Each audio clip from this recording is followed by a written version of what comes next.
본 말씀을 통해서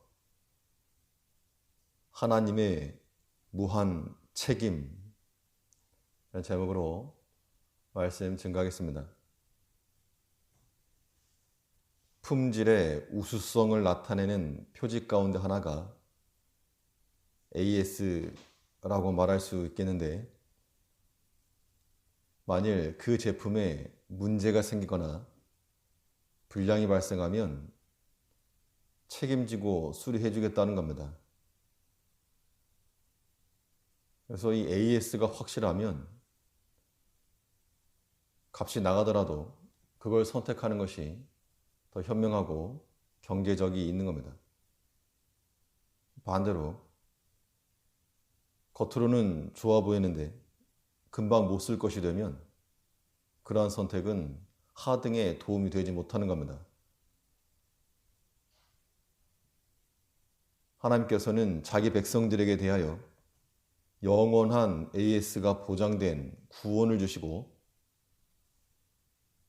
또 그 구원에 대해서 기꺼이 책임을 져주시는 하나님이십니다. 그러면 하나님께서는 자기 백성들을 위해서 어떻게 대우하시고 어떻게 책임져 주시는가? 본 말씀을 통해 살펴보면 먼저 생각해 볼 것은, 하나님께서는 우리의 구원의 즐거움이 차기까지 지켜주신다 그랬습니다. 우리가 하나 앞에 나가기만 하면 우리 입에서, 우리 마음에서 구원의 즐거움이 차기까지 우리를 만족해 하시고 채우시는 하나님이십니다.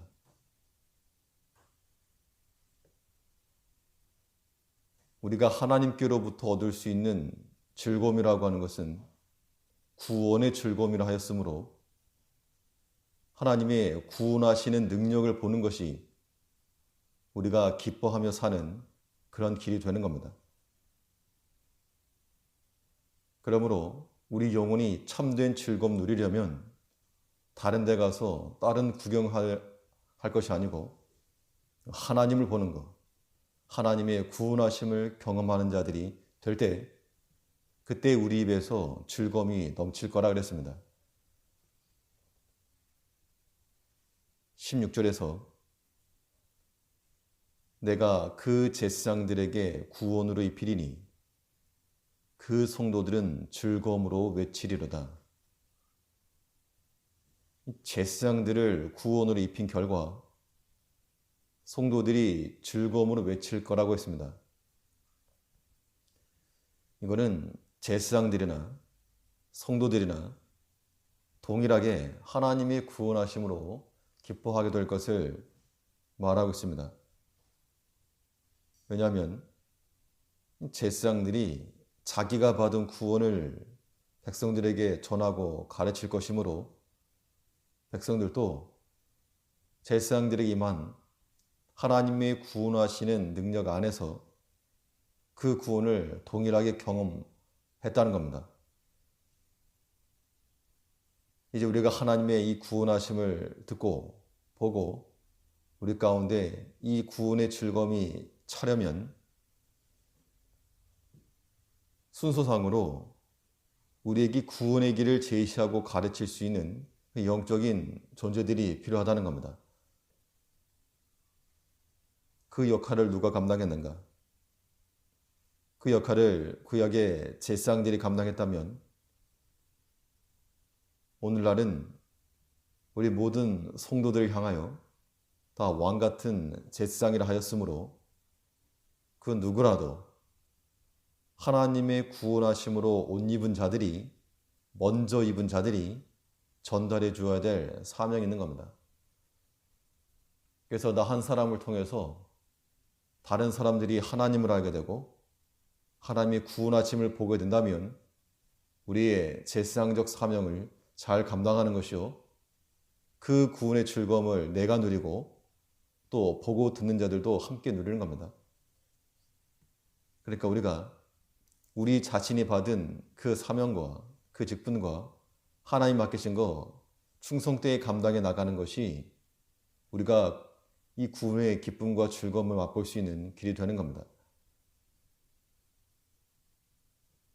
세상에서 들리는 소식들이라고 하는 것은 아무리 포장을 하고 속일지라도 헛된 것에 민낯이 다 드러날 것이고, 반면에 우리의 고장난 삶과 같은 우리 삶에 하나님이 찾아오셔서 새롭게 하시고 고쳐주시고 구원하실 때, 그때 우리 마음에 즐거움의 소리가 나는 겁니다.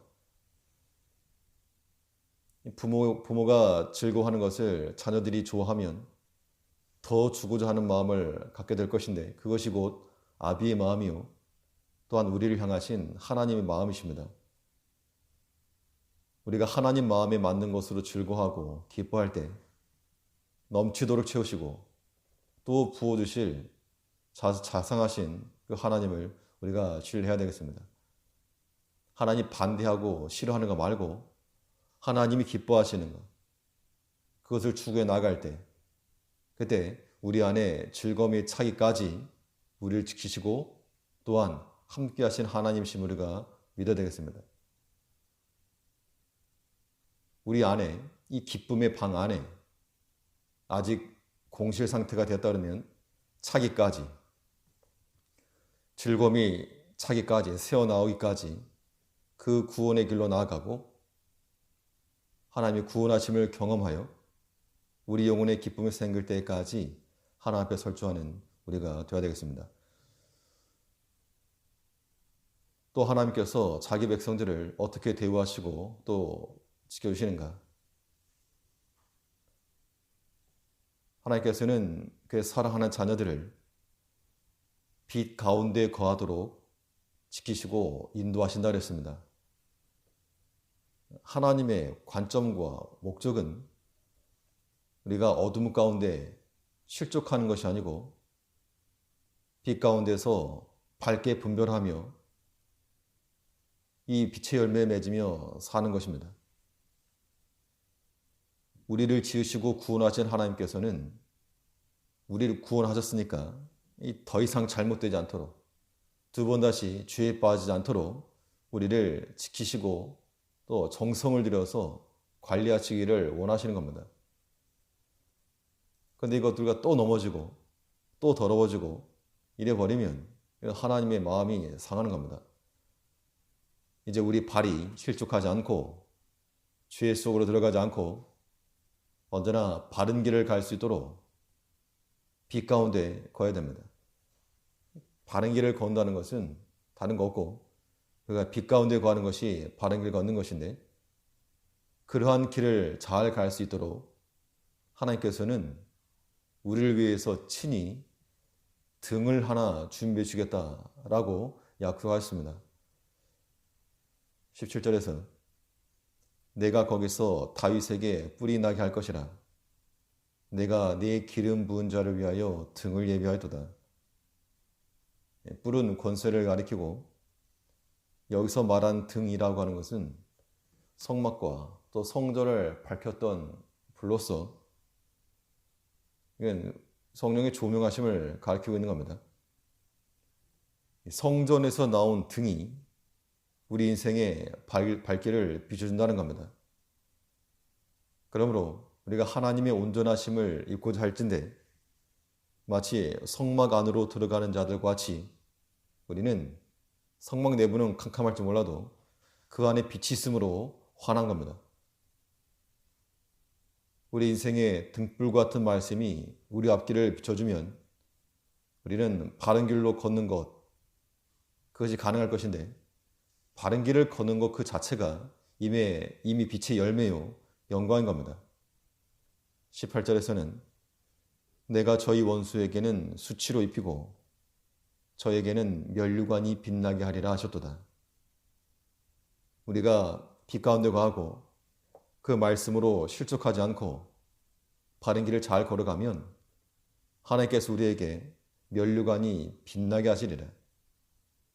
빛의 길을 따라 걸어가는 것이 우리를 빛나게 하는 면류관인 겁니다.